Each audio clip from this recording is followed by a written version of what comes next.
Mga idol, bago tayo magsimula, hihingi sana ako ng maliit na pabor.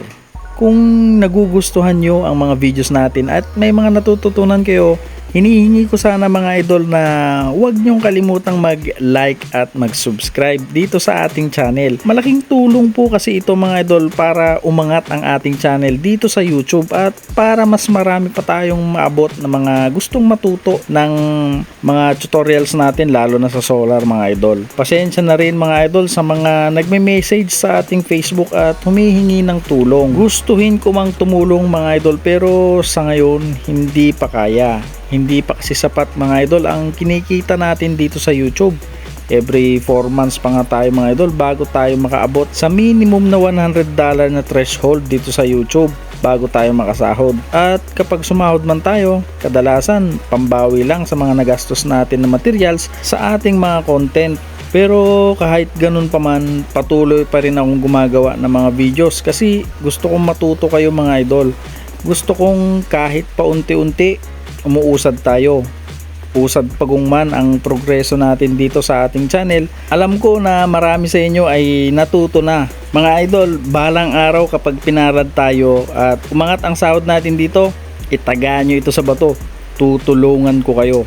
Pero sa ngayon, ang pinakasimple pero pinakamakapangyarihang tulong ninyo sa akin ay isang like, isang subscribe at mag-comment kayo sa ibaba.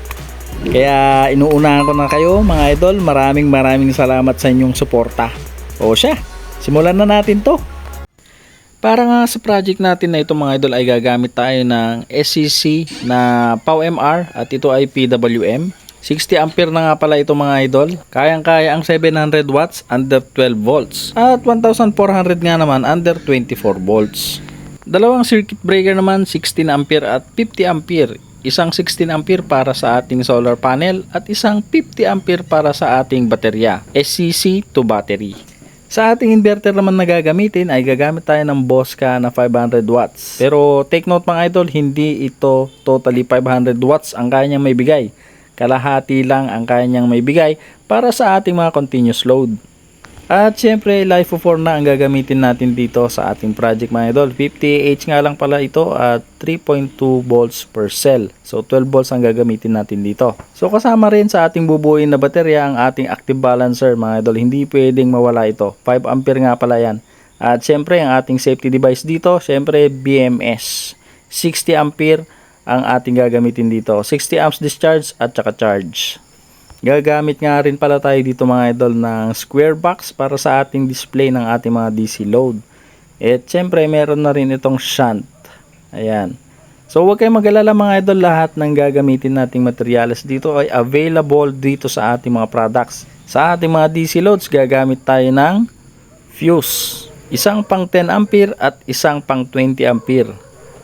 At syempre DC switch, female socket, at yung ating cellphone charger, ang ating mga bus bar at battery lugs. Syempre ang ating base hindi pwedeng mawala. Ang size nga pala nito mga idol ay 12 inches by 9 inches. So bahala pa rin kayo kung anong gusto nyong gamitin na size dito. Una nga natin gagawin dito mga idol ay ikakamada muna natin yung ating solar charge controller dito sa ating board. Sunod nating ipwesto mga idol yung ating mga circuit breaker. Mahalaga dito mga idol na dapat nakatapat yung circuit breaker na gagamitin natin dito sa solar panel at saka sa ating baterya. Mahalagang tandaan mga idol, ang gagamitin nating circuit breaker sa ating solar panel ay 16 ampere lamang at para naman sa ating battery ay 50 ampere.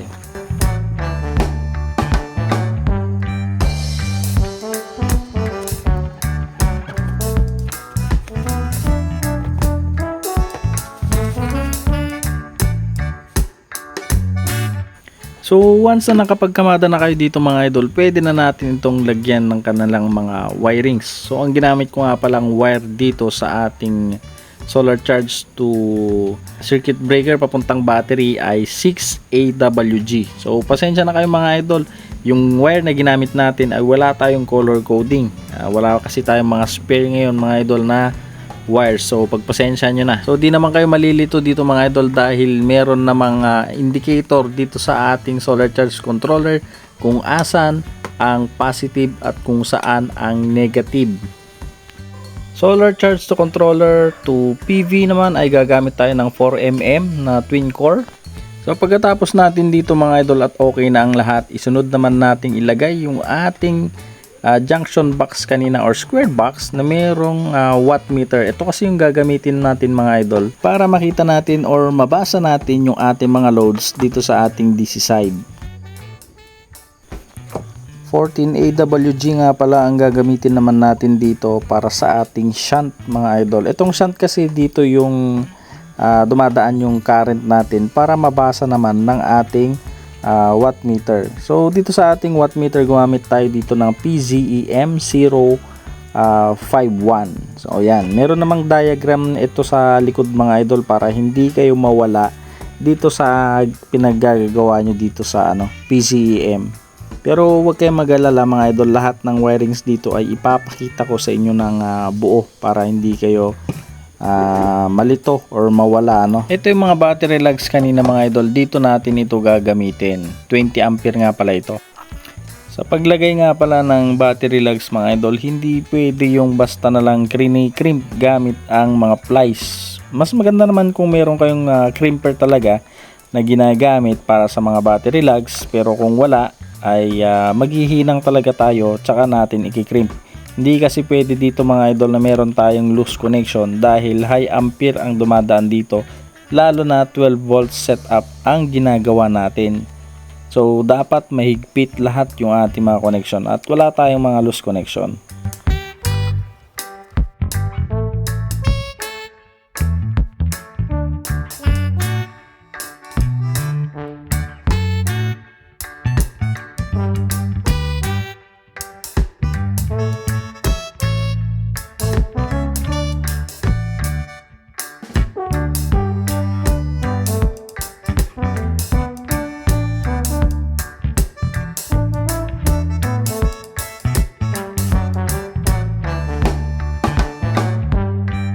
Base dito sa diagram mga idol, itong wire na to ay galing sa main negative ng battery. And then ito naman yung magiging negative load natin or negative out. Ito yan.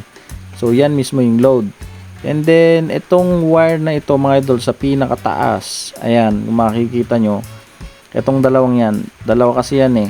Yan yung magiging connection ng ating reading ng ating shunt. Papunta yan mga idol dito sa ating watt meter. Okay, basta huwag kayong mawala ha.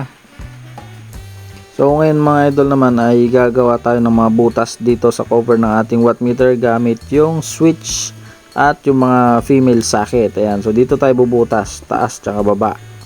Ayan, so nakagawa na tayo ng mga butas, taas tsaka baba ng ating saksakan ng ating mga DC load at tsaka yung kanyang switch. Ayan, so nagkakaroon na ng itsura mga idol. Oh, di pogi ng tignan. Linis. May light indicator nga pala mga idol yung ginamit nating switch dito, kaya tatlo yung kanyang mga paa. Ayan, so naisolda na rin natin para preparation sa ating paglalagay ng mga wire. So naghanda na rin tayo dito mga idol ng mga wire na gagamitin natin dito para mabilis na lang yung ating tutorial. So bahala kayo kung anong magiging itsura ng inyong wire connection, basta sundan nyo lang yung ating connection dito. Regarding nga pala dito sa ating female switch, itong nasa gitna ay positive. So kung makikita nyo yung mga paa nya, ang positive ay mas maliit or mas maiksi. At ang negative side naman dito mga idol ay yung mas mahaba. So tandaan nyo mga idol mas maiksi ay yung ating positive at yung mas mahaba ay yung ating negative. Dito naman sa ating mga switch mga idol, ito sa pinakababa yung pinaka main positive natin. And then sa gitna naman yan na yung pupunta dun sa positive side ng ating female switch. And then dito sa taas mga idol, kulay brown ito or tanso, ito naman yung pupunta sa negative natin. Ayan, so tandaan nyo, itong mga nasa taas ay negative. Yan yung magsisilbing power source ng light indicator natin para pag inon natin ay iilaw.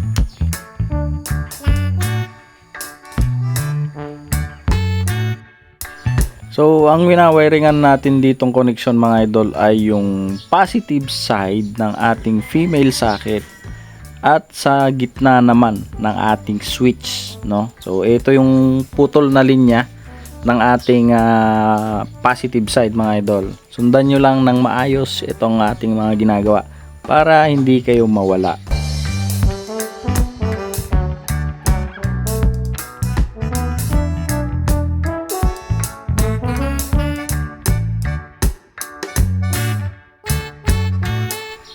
So pagkatapos dyan mga idol, isunod natin yung linya ng ating negative. Ito yung magiging main negative ng ating switch at ng ating load mga idol.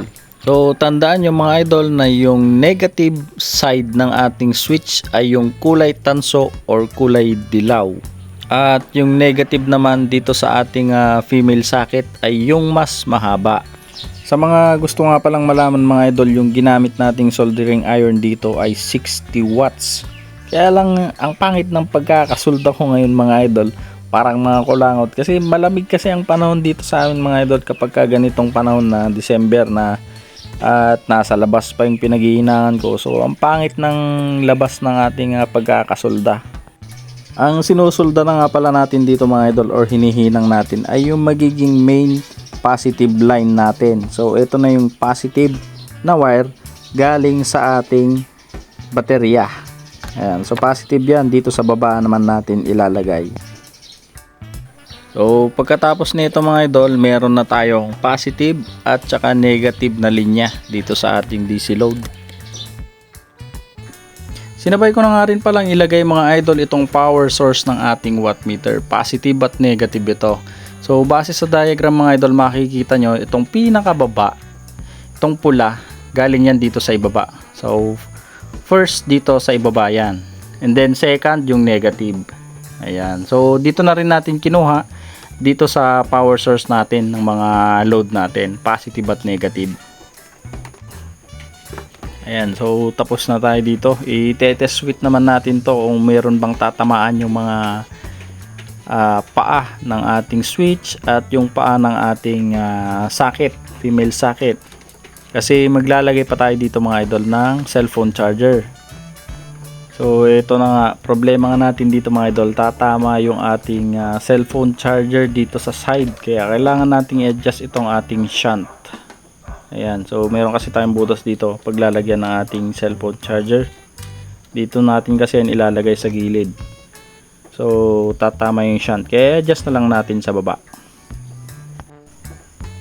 Bubutasan nga rin pala natin ito mga idol, itong side cover ng ating square box para dadaanan ng ating wire. Ito kasi yung gagamitin nating wire connection papunta naman dito sa ating inverter. So bali dalawang wire ang dadaan dito, kaya dapat medyo malaki-laki yung butas na gawin nyo dito mga idol, kasi positive at negative ang dadaan dyan papunta dito sa ating inverter.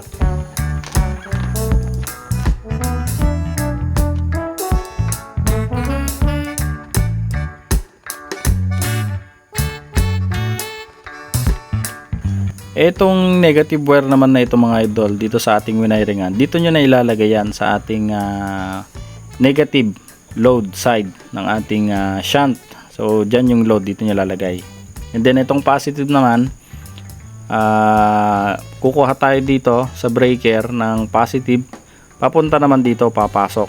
So maglalagay tayo dito mamaya ng bus bar para i-connect natin dyan yung ating positive galing sa breaker, and then dyan na rin tayo kukuha ng linya ng positive papunta naman dito sa ating wattmeter.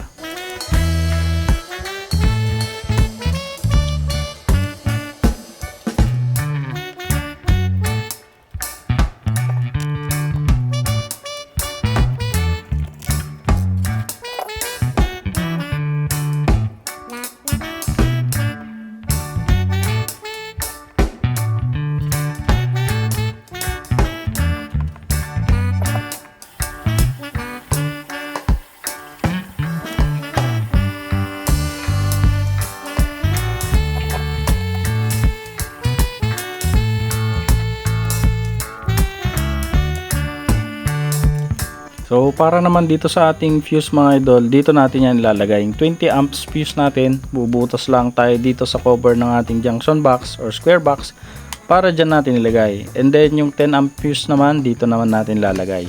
Itong 10 amps fuse, dito yan para sa ating mga DC load. And then yung 20 amps, papunta naman yan para sa ating inverter. So ito na yung ginawa natin mga idol, napakasimple lang. So dito natin to ilalagay yung 20 amps and then 10 amps dito naman yan. So bahala kayo kung saan nyo gustong ilagay. Tapos ito naman mga idol, puputulin natin tong negative wire na pupunta sa inverter. So puputulin natin dito para dito natin i-connect sa ating fuse. And so na-prepare na natin yung ating fuse para may hinang dito sa ating negative wire na galing dito sa shunt. So dito natin ihinang mga idol. Ayan. So lalagay lang natin dyan. And then itong lumabas or galing sa shunt, ihinang natin dito sa dulo ng fuse.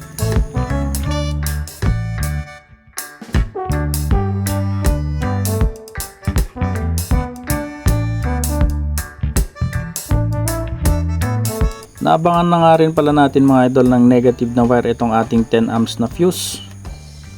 So para saglit na lang natin ito magagawa. Ayan. So itong negative na wire mga idol na galing sa fuse, dito nyo na ikakabit yan sa ating shunt na negative load. Ayan. So yan yung negative load natin. And then itong negative ng ating cellphone charger kasama ng negative naman ng ating wattmeter, pagsasamahin na natin yan mga idol para ihinang dito sa ating fuse.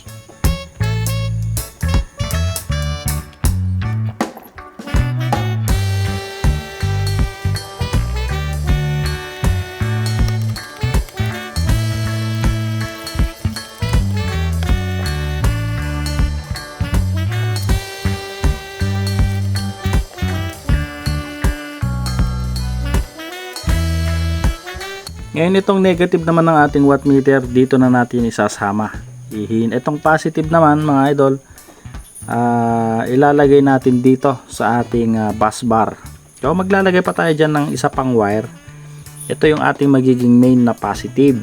So pagpasensyaan nyo na talaga mga idol at wala tayong color coding dito kasi wala naman tayong extra na mga wire ngayon. So sundan nyo na lang mga idol yung ating mga sinasabi dito at dito sa ating video. So kaya sana hinihiling ko mga idol na wag nyong i-skip yung ating video para hindi kayo mawala or malito. So susuksok lang natin dyan yung ating positive wire and then ilalagay natin dito sa ating bus bar.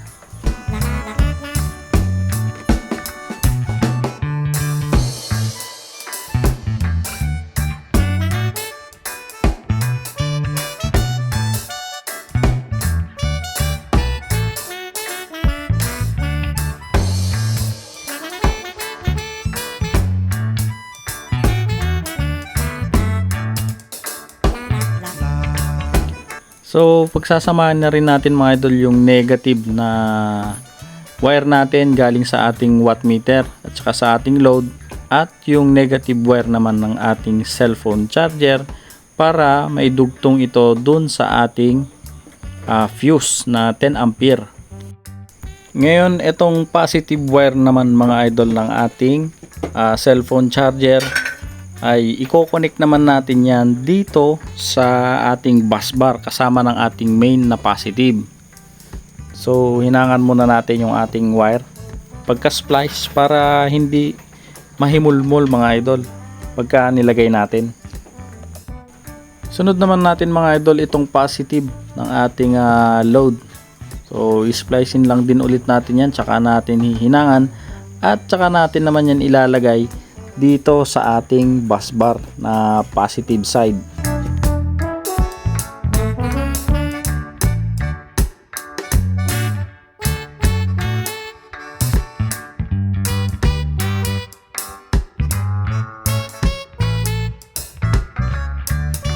Ang wire naman na ito mga idol na prepare natin ay positive din ito na pupunta dito sa ating inverter. So dito rin natin yan ilalagay dito sa bus bar positive natin.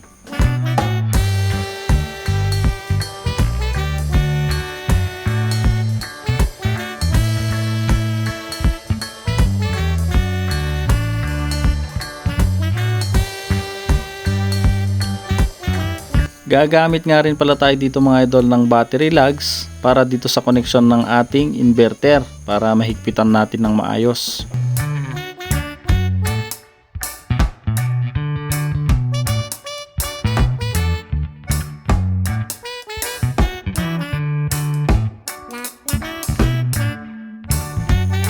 So malapit na tayong matapos mga idol at dalawang wire na lang ang hindi pa natin na ilalagay dito sa ating wattmeter. Itong dalawang wire na to ay kakabit ito dun sa ating shunt kung saan ito yung magbabasa ng dumadaan na amperyahe dito sa ating shunt papunta naman dito sa ating wattmeter. So dito mga idol wala na ditong color coding maski saan dyan yung kulay na ilagay nyo. Huwag lang kayo magkakamali kung saan nyo ilalagay. Magbase lang kayo lagi mga idol dito sa diagram ng wattmeter. So dalawang piraso na lang ito mga idol.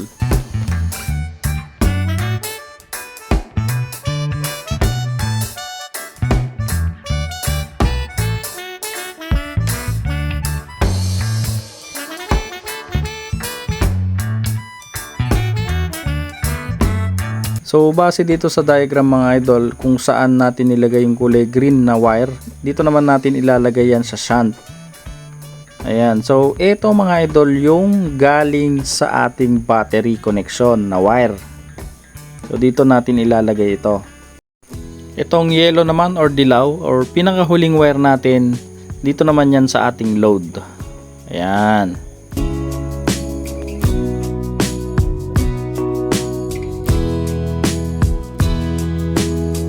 Sunod naman natin yung battery mga idol. So naka-prepare na nga pala ito, naka-balance na at naka-ready na para i-series negative, positive, negative, positive. Ko-connect na lang natin to. Pero bago yan, unahin muna natin i-prepare itong BMS mga idol. So lalagyan lang natin ito ng battery lugs at makapagsimula na tayong mag-wiring dito sa ating BMS. Kung ayaw nyo namang mag-DIY mga idol ng inyong battery, maglalagay na lang tayo ng mga pre-made or yung mga gawa na factory made na mga baterya. Ilalagay na lang natin yan din mga idol sa ating products. Kaya lang kung ako ang tatanungin nyo, mas gugustuhin ko pa rin mga idol ang DIY na battery gaya ng ginagawa natin kasi mas makakapamili ka ng mga gagamitin mong baterya, customize yung capacity ng inyong baterya. At syempre makakapili ka ng mga gusto mong BMS at active balancer. Mas gugustuhin ko nga rin pala mga idol na gumamit ng LiFePO4 gaya ng gamit nating baterya ngayon dahil mas mataas yung capacity na pwede mong gamitin. Out of 100% kasi mga idol na laman ng baterya ay pwede mong magamit ang 70 to 80% na laman nito. So ilalagay na natin mga idol itong first negative galing sa BMS, and then sunod natin first positive, tsaka natin isunod yung second positive. So sunod-sunod lang ito mga idol, and then yung kanyang third na positive. So pang last dito syempre yung ating fourth na positive kung saan pupunta naman sa ating main na positive. Ayan. So pagkatapos nyo dito sa wirings mga idol, i-check naman natin yung reading ng per series natin. So ito yung final checking ng ating wirings dito sa BMS. So mandatory kasi ito para sa akin bago ko kinakabit yung pin ng aking BMS para makasigurado kung hindi ba nagkabaliktad yung aking mga wirings. Minsan kasi mga idol, hindi natin napapansin na meron pala tayong baliktad. So ito yung final na checking. Ginagamitan ko ito ng tester bawat pin. So dito yung pin nya. Itong negative probe ng ating tester, ilalagay lang natin ito sa ating main negative ng ating battery. para ma-reading natin per pin. So first positive, kailangan nating makabasa dito ng 3 volts. O testerin natin. Ayan, so meron tayong reading. Minsan dito rin kasi natin na-testing mga idol kung merong loose wire. Ayan, so yung second reading natin is 6 volts. Ayan, 6. And then third reading, fourth. Okay, so good siya. So kapag okay na yung reading natin mga idol at meron tayong nakukuhang kompletong voltage, 13 volts, pwede na natin yang isaksak. Goods na yan.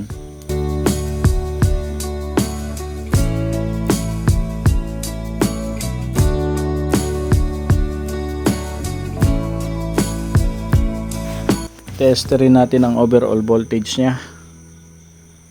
Okay, so 13 volts. Ayan. So itong kulay black sa BMS, ito na yung ating magiging main na negative. Negative out mga idol, ha.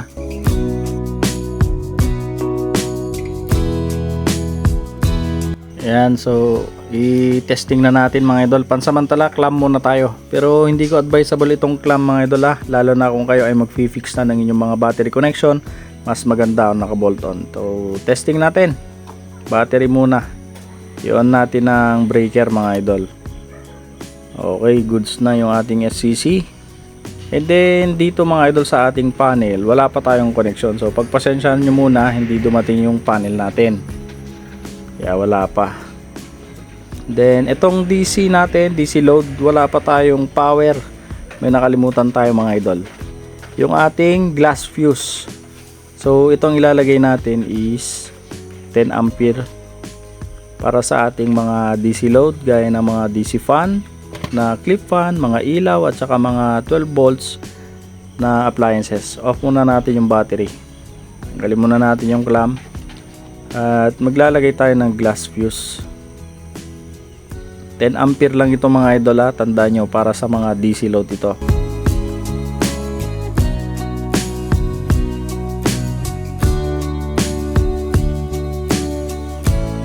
Yan, sunod natin yung ating 20 ampere na glass fuse mga idol, para naman ito sa ating AC load, sa ating inverter mga idol. Yan, so 20 ampere ito.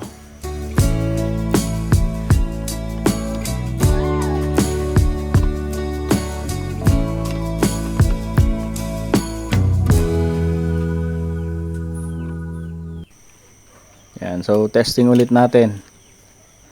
O yun, buhay na yung ating watt meter mga idol. Kaso baliktad. So baliktarin na lang natin yan mamaya. Try natin itong kanyang mga button. Ayan, may ilaw siya mga idol. Okay, goods. Ngayon naman testerin natin yung output dito sa ating mga female socket. So subukan natin kung meron tayong maganda-gandang reading.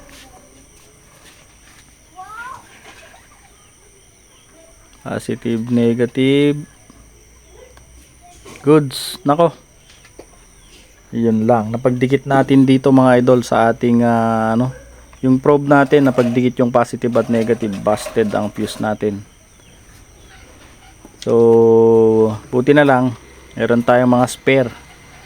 So yan yung trabaho ng fuse mga idol kapag may short circuit sa ating mga load. Gaya nung nangyari, napagdikit ko yung positive at negative gamit ang positive probe. Ayan, so naputol yung fuse. So palitan lang natin yan. Goods na ulit yan. Okay.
FSL 12 volts mga idol, 5 watts lang to. Subukan naman natin.